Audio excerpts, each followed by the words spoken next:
Disclaimer: ang sumusunod na kwento ay naglalaman ng mga kathang-isip lamang na elemento at nilayon para sa mga layunin ng entertainment lamang. Anumang pagkakahawig sa mga aktwal na tao, buhay o patay, o totoong pangyayari ay nagkataon lamang. Ang mga pangyayaring inilalarawan sa kwentong ito ay gawa ng imahinasyon ng may akda at hindi dapat bigyang kahulugan na sumasalamin sa katotohanan sa anumang paraan. Si Paul ay natutulog sa kanyang cottage nang isang mahinang boses sa kanyang pangalan ang pumutol sa kanyang mga panaginip.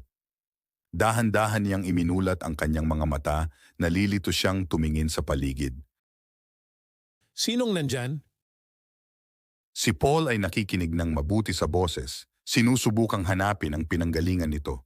Tumayo siya at sinundan ang mahiwagang tunog na dinala siya sa labas ng palasyo.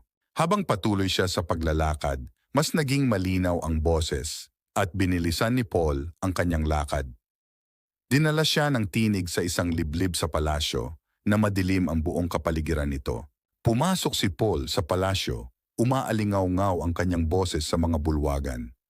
Bumaba siya ng mas malalim sa palasyo, sa wakas ay nakarating sa isang madilim, maluwang na silid. Sa gitna ng silid ay nakatayo ang isang napakagandang dragon. Kung gaano kakaliit para sa napakalaking tadhana. Bakit? Anong ibig mong sabihin? Anong tadhana? Ang iyong regalo, Paul, ay ibinigay sa iyo para sa isang dahilan. Kaya may dahilan. Si Godfrey ang dati at magiging hari na magbubuklod sa lupain ng Albion. Ngunit nahaharap siya sa maraming pagbabanta mula sa kaibigan at kalaban. Hindi ko makita kung ano ang kinalaman nito sa akin. Lahat. Kung wala ka, hindi magtatagumpay si Godfrey. Kung wala ka, walang Albion. Hindi, mali ka. Walang tama o mali. Tanging kung ano ang at kung ano ang hindi. Seryoso ako, kung sino mang gustong pumatay sa kanya, maaari silang magpatuloy. Sa katunayan, tutulungan ko pa sila.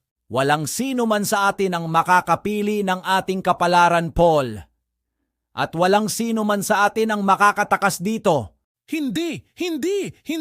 Dapat may isa pang Godfrey dahil ang isang ito ay isang mayabang.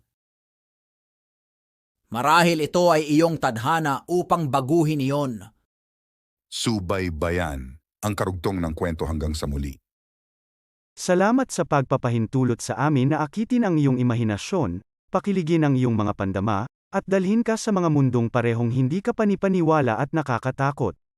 Ang iyong feedback, komento, at pakikipag-ugnayan ay nagbibigay inspirasyon sa amin na patuloy na itulak ang mga hangganan ng pagkukwento at upang lumikha ng nilalaman na sumasalamin sa iyo sa malalim at visceral na antas.